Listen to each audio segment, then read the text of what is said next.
بسم اللہ الرحمن الرحیم۔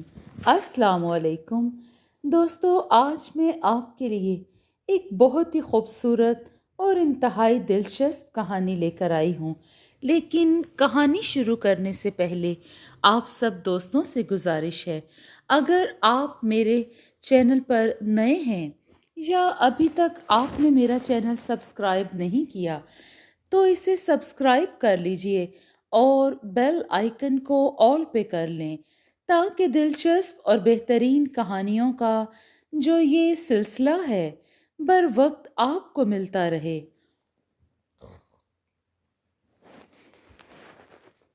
اسی کار جس میں بیٹھی صفیہ خوشی سے پھولے نہ سما رہی تھی۔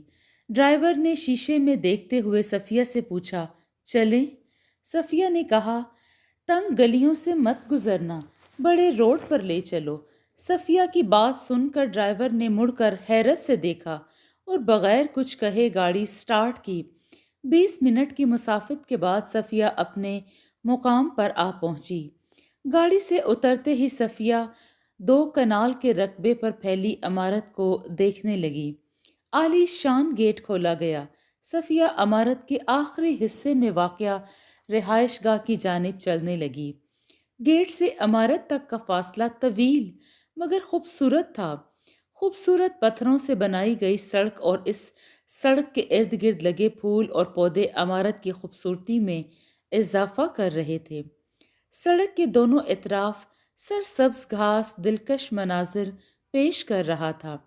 پانی کے فواروں سے بہتا پانی پودوں کی تہوں پر بیٹھی شبنم قطروں کی مانند لگ رہا تھا۔ فن تعمیر کے کئی عکس اس عمارت میں قابل دید تھے۔ صفیہ کی نظریں ابھی کئی دلکش مناظر دیکھنے کی طلبگار تھیں، مگر اس کا اگلا قدم داخلی دروازے کے باہر تھا۔ وقت دیکھ رہی ہو تم؟ بڑے صوفے پر بیٹھی مالکن نگہت بیگم نے کہا تو صفیہ بولی، جی بس دیر ہو گئی آنے میں۔ آپ کو تو پتہ ہے نا نورے کی حالت کا، اور شمشاد پتر بھی سویرے کالج جاتا ہے تو گھر کے کاموں میں دیر ہو جاتی ہے۔ صفیہ کی بات سن کر نگہت بیگم بولی، کیا کر لے گا وہ پڑھ کر؟ اسے یہاں حویلی میں بھیجو، پودوں کی دیکھ بھال کرے، مگر تم لوگوں کو عزت راس نہیں آتی، کہاں تک پڑھ لے گا؟ وہ یہی بس 10 جماعتیں یا 12، پھر بھی یہی کرنا ہے تو آج سے ہی کر لے۔ نگہت کی باتیں صفیہ کے کان چیرتے ہوئے اس کے دل میں سوراخ کر گئیں، مگر وہ چپ رہی۔ گاڑی بھیجتی ہوں صبح تاکہ تم مہارانی جلدی سے آؤ، مگر تم نے دیر سے ہی آنا ہوتا ہے، کل سے خود ہی آ جانا، ڈرائیور نہیں جائے گا تمہیں لینے۔ نگہت بیگم نے بارود اگلتی نظروں سے دیکھا اور صوفے سے اٹھ کر کمرے میں چلی گئی۔ صفیہ نم آنکھوں کو دوپٹے کے پلو سے پونچھتے ہوئے باورچی خانے کی جانب بڑھی۔ بڑی بیگم کہہ رہی ہیں وہ دیر سے ناشتہ کریں گی اور جبار صاحب اور چھوٹی بیگم کا ناشتہ کمرے میں فوراً بھیجا جائے۔ رقیہ ہانپتے ہوئے سیڑھیوں سے اتری اور پیغام صفیہ کو دیا۔ کچن کی صفائی کر لی تم نے؟ صفیہ نے پوچھا تو رقیہ بولی، جی کر لی، میں تو صبح سویرے آ جاتی ہوں۔ نہیں تو بڑی بیگم تنخواہ کاٹ لیں گی، رقیہ نے بتایا۔ تو صفیہ نے پوچھا، اور بچوں کا ناشتہ کون بنا کر دیتا ہے؟ رقیہ بولی، صبح چائے پی کر جاتے ہیں بچے اسکول، کبھی بنا آتی ہوں ناشتہ تو کبھی بھوکے چلے جاتے ہیں، میں بھی تو انہی کے پیٹ کے لیے سارا دن یہاں کام کرتی ہوں۔ رقیہ کی بات سن کر صفیہ بولی، کیا فائدہ اگر ان کا پیٹ بھوکا ہی رہے تو؟ رقیہ کی آنکھیں برسنے لگیں۔ 2 وقت کا کھانا تو مل رہا ہے، اگر یہاں سے نکال دیا گیا تو کیا کروں گی؟ تم ہی بتاؤ، بچوں کا باپ سر پر ہوتا تو شاید حالات ایسے نہ ہوتے۔ رقیہ کی بات سن کر صفیہ نے اسے دلاسا دیا، تمہیں پتہ ہے صفیہ، ہم مجبور اور محکوم لوگوں کی مجبوریاں کتنا فائدہ مند ہوتی ہیں ان امراء اور حکام کے لیے۔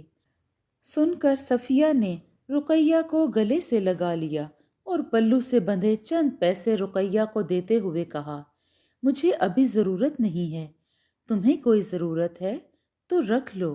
رقیہ انکار سن کر صفیہ نے اس شرط پر پیسے دیے کہ وہ اگلے ماہ کی تنخواہ پر واپس لے لے گی۔ میں ناشتہ بنا لوں، کہیں ہم دونوں کی تنخواہ ہی نہ روک دی جائے۔ بڑی بیگم تو ہماری غلطیوں کی منتظر رہتی ہیں، صفیہ نے مزاح بھرے لہجے میں کہا اور باورچی خانے کا رخ کیا۔ اللہ جانے ہماری قسمت کب بیدار ہوگی۔ اب تو ہاتھوں کی لکیریں بھی مٹ گئیں۔ لوگوں کے برتن مانجتے مانجتے صفیہ ہاتھوں کی لکیروں کو دیکھتے ہوئے خدا سے شکوہ کرنے لگی۔ خدا کا شکر کیا کر، ہر وقت ناشکری، ہر وقت رونا دھونا۔ نورا اپنی بیگم صفیہ کو سمجھاتے ہوئے بولا، مگر صفیہ کہاں کچھ سمجھنے والی تھی۔ تو چارپائی پر بیٹھا ہے 2 سال سے، تمہارا شکر گزار ہونا تو بنتا ہے نا۔ محنت نہ مشقت، 3 وقت کا کھانا میسر ہے، میں کس بات پر شکر کروں؟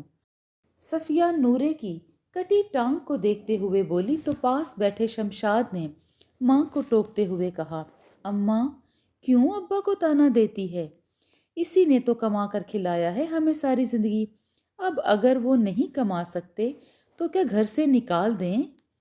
شمشاد ابا کی چارپائی پر بیٹھ کر ابا کو گلے لگا کر بولا، پھر مزید کہنے لگا، اماں آپ کی تکلیف اپنی جگہ ہے، مگر ماں اور باپ دونوں بوجھ نہیں ہوتے۔ صفیہ کی آنکھوں سے آنسو گرے، دل پر پڑی دھول بہہ کر میلے من کو صاف شفاف کر گئی۔ مجھ سے نہیں ہوتی تمہاری ماں کی خدمت، اور ویسے بھی اولڈ ہاؤسز کس لیے بنائے گئے ہیں، تم ہی مجھے بتاؤ۔ شبنم ایک ہی بات جبار سے کہے جا رہی تھی، مگر میں اکلوتا بیٹا ہوں ان کا، کیسے بھیج سکتا ہوں انہیں وہاں؟ جبار شبنم کے سامنے آ کر کھڑا ہو گیا۔ یہی تو میں کہہ رہی ہوں، کوئی اور اولاد ہوتی تو رکھ لیتی، ہم دونوں کام میں کتنے مصروف رہتے ہیں، اندازہ ہے تمہیں؟ گھر آ کر ان کی دیکھ بھال مشکل ہے بلکہ ناممکن۔ شبنم نے جبار کے کندھوں کو نرم ہاتھوں سے پکڑتے ہوئے مروت بھرے لہجے میں کہا تو جبار ہم کہہ کر سامنے صوفے پر جا بیٹھا۔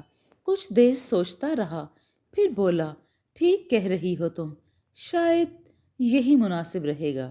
تو پھر ٹھیک ہے، صبح امی کو وہیں چھوڑ آتے ہیں، 1 ہفتے بعد جا کر مل لایا کریں گے انہیں۔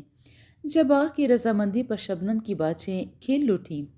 صفیہ کی نگاہوں میں یہ قید ہو چکا منظر اسے کرب میں مبتلا کر کے اس کے ذہن کے گوشوں میں گردشیں کرنے لگا۔ جب وہ چھوٹے صاحب اور ان کی اہلیہ کو ناشتہ دینے گئی اور اتفاقاً ان کی گفتگو صفیہ کے کانوں تک پہنچ گئی، اماں میں بس آپ کو سمجھا رہا تھا، آپ روئیں مت، میں تو صرف یہ کہہ رہا تھا کہ ہم اللہ کی طرف سے نازل شدہ آزمائش کو اپنے لیے عذاب نہ بنا لیں، آپ بس صبر شکر کریں۔ شمشاد صفیہ کی آنکھوں سے بہتے آنسوؤں کو پونچھتے ہوئے بولا تو صفیہ زبردستی مسکرائی اور شمشاد کی طرف دیکھتے ہوئے بولی، تو اتنا سیانہ اور بڑا کب سے ہو گیا؟ شمشاد ہنستے ہوئے بولا، جب سے آپ دونوں بچے بن گئے۔ نورے کی بھی برستی آنکھیں تھم گئیں، خوشی کی لہر نے اس کی آنکھوں میں چمک پیدا کی۔ شمشاد کو ڈھیروں دعائیں دینے لگا، چھوٹے صاحب آپ کہیں جا رہے ہیں؟ صفیہ نے چائے کا مگ میز پر رکھتے ہوئے پوچھا، ہاں امی کو لے کر اولڈ ہاؤس جا رہا ہوں۔ امی جان کی دیکھ بھال وہاں بہت اچھے سے ہوگی، شبنم بھی سارا دن آفس میں ہوتی ہے اور میں بھی، ہم ان کی دیکھ بھال نہیں کر پاتے۔ صفیہ یہ سن کر افسردہ ہو گئی، آپ ان کا سامان نیچے لے جائیں، میں اور شبنم آ رہے ہیں۔ جبار نے سوٹ کیس صفیہ کو تھماتے ہوئے کہا۔ قریب 1 ہفتہ یا 10 دن قبل نگہت بیگم سیڑھیوں سے گریں اور سر پر چوٹ آنے کی وجہ سے بے حس و حرکت ہو گئی تھیں۔ اس بات کو صرف 8-10 دن ہی ہوئے تھے، مگر اس قلیل وقت میں اولاد نے تنگ آ کر انہیں اولڈ ہاؤس بھیجنے کا ارادہ کر لیا تھا۔ ڈرائیور راضی کی بیوی جمیلہ فون پر کسی سے بات کرتے ہوئے بتا رہی تھی۔ آپ کیسی ہیں؟ صفیہ بیگم کے کمرے میں داخل ہوئی اور پوچھا۔ ان کی زبان چپ تھی مگر نگہت بیگم کی آنکھیں بہت کچھ کہہ رہی تھی، جیسے مدد کی طلبگار ہوں یا جیسے معافی مانگ رہی ہوں۔ آپ پریشان نہ ہوں، ہم سب آپ کی خدمت کریں گے، بہت جلد آپ ٹھیک ہو جائیں گی۔ صفیہ نے بڑی بیگم کے ہاتھوں پر اپنا ہاتھ رکھتے ہوئے کہا۔ آج بڑی بیگم نے معاشی فرق کی وجہ سے صفیہ کو کچھ سنایا نہیں تھا، نہ ہی اسے دور کھڑے ہو کر بات کرنے کی تلقین کی تھی۔ چھوٹے صاحب، آپ بڑی بیگم کو یہیں رہنے دے، میں ان کی دیکھ بھال کروں گی، صفیہ نے کہا تو جبار ہنستے ہوئے بولا، تم لوگوں نے کیا خدمت کرنی ہے ان کی؟ خیر، اگر یہی چاہتے ہو تم لوگ تو ٹھیک ہے، آپ بھی خدمت کریں ان کی۔ میں اور شبنم فرانس جا رہے ہیں، کل کی فلائٹ ہے، کورس کا دورانیہ 6 ماہ ہے، اور اگر کوئی اونچ نیچ ہو جاتی ہے اماں جان کے ساتھ تو ذمہ دار تم لوگ ہوگے، جبار نے کہا اور واپس کمرے میں چلا گیا۔ دن گزرتے گئے، صفیہ نے دل و جان سے نگہت کی خدمت کی اور دیکھ بھال، بلکہ وہ ایک ڈاکٹر کو بھی اس بات پر رضامند کرنے میں کامیاب ہو گئی تھی کہ وہ گھر آ کر نگہت بیگم کا علاج کرتا رہے۔ یہ ڈاکٹر کوئی نیک انسان تھا جو نہ صرف اچھے سے علاج کر رہا تھا بلکہ معاوضہ بھی نہ لیتا تھا۔ صفیہ اور اس ڈاکٹر کی دیکھ بھال سے بڑی بیگم تندرست ہونے لگی۔ ایک دن ڈاکٹر چیک اپ کے لیے آیا تو کہنے لگا، پریشانی کی بات ختم ہوئی، اب انشاءاللہ بڑی بیگم اپنے قدموں پر چل سکے گی، شریانوں میں منجمد خون اب گردش کر رہا ہے، الحمدللہ بہت بہتر ہیں پہلے سے۔ ڈاکٹر زاویار نے صفیہ سے کہا تو وہ خدا کا شکر ادا کرنے لگی۔ آپ نے ان کا علاج کیا، اس کے لیے بہت شکریہ، صفیہ نے کہا تو زاویار بولا، انسان کی کوئی بھی چھوٹی سے چھوٹی نیکی اس کے ضرور کام آتی ہے۔ بڑی بیگم نے میرے ابا جان کے علاج کے لیے کثیر رقم خرچ کی تھی۔ ابا کے ایکسیڈنٹ کے وقت تب میں بہت چھوٹا تھا، سمجھ نہیں پایا تھا اس احسان کو۔ بس پھر اس دن ہسپتال میں ان کی فائل دیکھی، بغیر پیسوں کے کوئی ڈاکٹر علاج کرنے کو تیار نہیں تھا، تو میں نے علاج کرنے کی ٹھانی۔ زاویار نے کہا تو صفیہ جھٹ سے پہچان گئی، آپ دینو چاچا کے بڑے بیٹے ہو؟ صفیہ کا اندازہ درست ثابت ہوا۔ زاویار بتانے لگا، ابا جان نے ایکسیڈنٹ کے بعد ڈرائیونگ چھوڑ دی، لاہور میں چھوٹی سی دکان بنائی، وہیں سے اللہ کا کرم ہوا اور آج بہت بڑا پلازہ ہے۔ ابا کو ہم سے بچھڑے 3 سال ہو گئے۔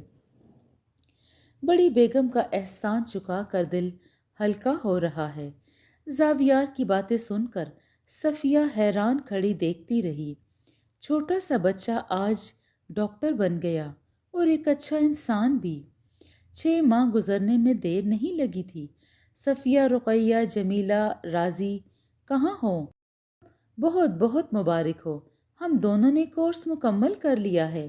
بہت کم لوگ کر پاتے ہیں مگر ہم نے کر دکھایا۔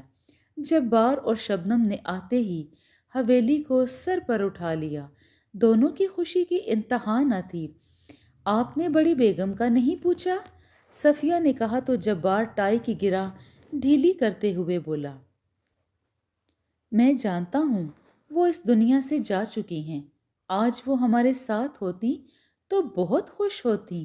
جبار کی باتیں سن کر شبنم نے بھی ایک سرد آہ بھری۔ راضی نے ایک فائل جبار کی طرف بڑھائی تو وہ بولا، یہ کیا ہے؟ آپ پڑھ لیجئے۔ راضی نے کہا تو جبار پڑھتے ہی آگ بگولا ہو گیا۔ یہ کیا بکواس ہے؟ یہ کیسے ہو سکتا ہے؟ میں نہیں مانتا اس فائل کو۔ ضرور تم لوگوں نے اماں جان سے زبردستی دستخط کروائے ہوں گے۔ نکل جاؤ تم سب یہاں سے۔ اور تم صفیہ، یہی مقصد تھا نا تمہارا، بڑی بیگم کی خدمت کرنے کا؟ جبار صفیہ سے مخاطب ہو کر بولا،